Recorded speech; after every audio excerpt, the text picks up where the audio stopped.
Welcome to Subscriber Sunday. This is where we take a bunch of stories from our own r/daddycringe subreddit and share them with the world.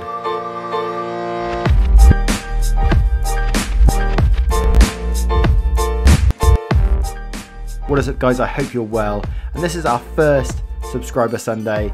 It's just a way I wanted to say thank you to you guys. There's no other way I can do it, really. If you've got any ideas, throw them in the comments below. But I thought reading some of your stories and thanking you personally is the best way of going about it. Hang on till the end of the video for some personal thank yous. And with that being said, let's get into your stories. Our first story is from Broadway Thing, Petty Revenge in France. So this is short and very petty, but I thought it was one of the highlights of our trip to France. So my parents, my 3 siblings and I were in France just last week on our yearly family trip. We decided to make it a Disney trip. I have more stories from that week, like how we got evacuated from our hotel at 2 AM, but I'll tell that if there's a demand. Like I said, we were evacuated from our hotel that morning and had barely any sleep that day. So we went out to the shopping centre to get food for dinner. My brother was asleep in his buggy, and we came to an aisle that had a bunch of French ready-made food and to a worker stacking shelves. Cast me, 17, sisters 14 and 10, brother 3, mum, dad and worker. Politely my dad says, "Bonjour, could we pass by you?" The worker glares at us, ignoring us at first. Tiredly my mum says, "Sir, can we just get by you to grab some food?" The guy turns to us and lets out a huff and rudely snaps, "No." Sorry, that's my French no just there. My dad, still patient. "So we can't pass by? We have to go around all the store to get past you?" Worker snaps, "Of course." The worker goes back to ignoring us. To avoid waking up my brother, my parents tell us to wait where we were and to mind my siblings. Angry that my parents were mildly disrupted and the man was so rude, I decided to make him as uncomfortable as he made us. Me, tired and scheming, turns to sister and says in Gaelic, "Just stare at him." So that's what we do. For a good 5 minutes, we stand in absolute silence, blinking every so often, but just staring at the worker. The worker, visibly uncomfortable, glances at us every so often, before awkwardly stacking up the shelves, slowing down with each turn. We, unmoving, stare at him with a concentration angry and tired children may only possess. Finally, after a good 5 minutes of this silent showdown, our parents return, and with one final eye-to-eye meeting, we left down the aisle. Sure, we didn't gain much from this, and sure, we wasted 5 minutes of our short lives being petty, but do I regret it? Not in the slightest. They're my sort of favourite stories. They're just so petty, but they're so good. Playing on people's social anxiety like that. Cruel, man, but so good. Thank you for sharing, Broadway Thing. Just got back from there myself. Absolutely loved it. Our next story is from Raven's Arts. I see you a lot in our subreddit. Much love to you. Deadbeat sperm donor dad who never paid child support got his very first paycheck garnished. Big time. This is my dad's story of his interaction with one of the most entitled, moronic and misogynistic people he'd ever met. You have my and my dad's total permission to use this. My dad worked as a public bus mechanic in the mid-80s until he retired in 2004. This was a city job. Important later. One day a new guy was hired and dad took an instant dislike with him. Dad called him crap for brains, CFB, and here's why. According to dad, CFB was a classic hood rat. He was stupid, would try to smoke near the fuel pumps, oh god, and had been warned multiple times why that was a bad idea. He was lazy, wouldn't clean up his workspace and got threatened with getting docked pay if he didn't keep the area clean. Had absolutely no manners, he was very loud, chewed with his mouth open, the worst kind of person! Talked while eating and would spew food on anyone within range of him. Entitled, tried using tools belonging to other mechanics without asking, which is a big no-no in this profession. Oh, and he was a know-it-all. Had zero tact and was totally oblivious to others' feelings or thoughts. He would interrupt meetings and conversations, ask questions that had nothing to do with the topic, would let out these loud, fake braids of laughter at any joke, and would make several extremely gross comments about the female workers, especially the female bus drivers.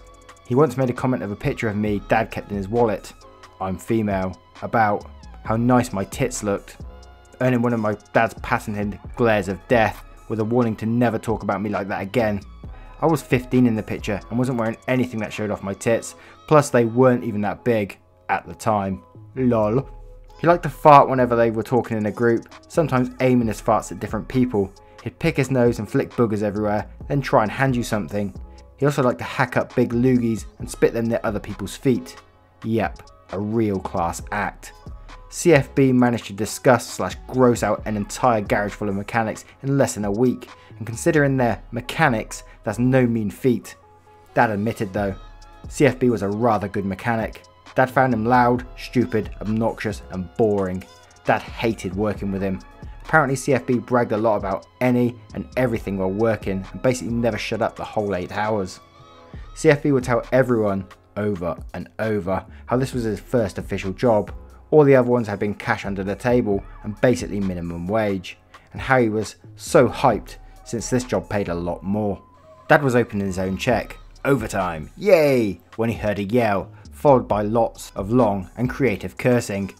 Dad told me paycheck mechanics got substantial, can't remember how much, but something like 3,500 to 4,000 every 2 weeks, not counting overtime. But when CFB got his paycheck, it was a total of $24. Turned out most, if not all, of his baby mamas had filed for child support he'd never ever paid. So when the new guy got a city job, his paycheck got garnished a lot, turning 3,500 paycheck into $24 one. Apparently this dumbass didn't know this could happen. Dad and the others had to explain it to him because he thought it was a mistake, and was pissed when he realised the truth. He screamed and raged about how unfair it was and how those bitches didn't deserve his money, how it wasn't right, blah blah blah. When he tried whining to my dad and the others, they gave him zero sympathy, since most of them were dads, real dads. A couple of them even told him this. He told them to go fuck themselves. CFB was so pissed, he had to actually pay support to his vast quantity of kids. He quit. Dad guessed he went back to working under the table and being a deadbeat dad. The dad heard someone anonymously gave his address to child services and the cops for being a deadbeat arsehole. Wasn't my dad, I asked. Dad heard later, CFB got arrested and served jail time. Don't know how long, sorry. Because of that, and because of his latest baby mama, who was just a week shy of her 17th birthday, when she gave birth, CFB was 28 at the time. Man, some people really need vasectomies. Edit, guy had a total of 22 kids at that time. 22 kids! That dude has been busy. But how does someone with those manners that were explained at the start even get a girlfriend like that? I mean, come on! He's just like the worst kind of person. I was already done at the point he eats with his mouth open.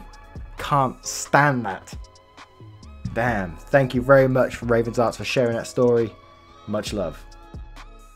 Our next story is from 12345, throwaway 12345. Karen tells me she'll get me fired because she's married to my gay cousin. She wasn't. So I'm going to post this in r/I don't work here lady, but I wanted to post here first. God bless you. On mobile, sorry for formatting. For a little backstory, I'm in my junior year, grade 11, and I'm taking an education course, which basically teaches you how to be a teacher. We have to have field experience or practical work. We basically get sent to a school and put into a classroom to help the teacher. It's a great way to see if teaching is right for you. Well, the classroom I'm currently stationed is a pretty good one. I know the teacher pretty well because she was my teacher and my brother's teacher when we were younger. This means she trusts me to do a lot more than the other teachers probably would. Her class was having a back to school party and the teacher asked if I would mind getting some sodas the night before and she would pay me back for them. The reason she asked this is because she forgot them. She's old, it happens. Of course, I agree. I go to the local store and grab 3 12-packs of sodas. There are only 24 students in the class, but I wasn't sure what they liked. Plus the teachers could just have what was left over. I decided to get a few small gifts like candies or small toys as they were cheap. By the time I finished, my cart was pretty full, but I was obviously shopping and not working. As I'm walking to the till, I decide to go ahead and grab some cheap things for me to have for dinner that night as well. I stop my cart and start reaching up on the shelf to grab things. While I'm turned around, a woman starts digging around in my cart. I quickly stop her and ask, "What are you doing?" She says, "Well, aren't you stocking the shelves? I'm just taking some candy." Now, to be fair, I was wearing my school uniform, which is pretty similar to the store's. Both khaki pants and blue polos, but the store shirts have the store name on the back. I decided to give her the benefit of the doubt and say, "No, I'm shopping, I need this candy for school, please put it back." She starts getting huffy and says, "You're wearing the uniform, stop lying or I'll have you fired. My husband is the manager." Now, I know she's lying. I know because my cousin is the manager. My cousin is married, but definitely not to her. He's gay. I know that isn't true, just give me my candy. I take it back from her and head to the till. As I'm checking out, I see her complaining to none other than my cousin. I pay and decide to let her know that I knew she was full of crap. I go and give my cousin a hug and ask him how his husband is doing. Her face went red and she hurried off. I've been reading the sub too long to put up with her BS, and fair play to you, throwaway. I just need to work out who you are. Thank you very much for sharing that story, really loved it. Much love to you. Quick little post from Lalaloo FUCK. I said, important moments in my life. My dad. I should not laugh at that, but that's a pretty good meme. A quick little cheeky choosing beggars from Southern Chick 86. Items for sale in this county. Empty boxes. Best offer, just want them gone. How about just throw them away? I know some people do sell these boxes because obviously when they want to resell stuff they can just rebox them in these brand new spanking fancy boxes.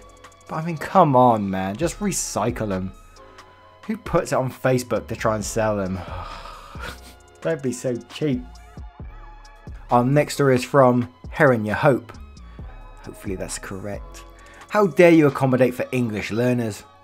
I work at my local library. It's a wonderful job and I love being able to serve my community and interact with a diverse range of people.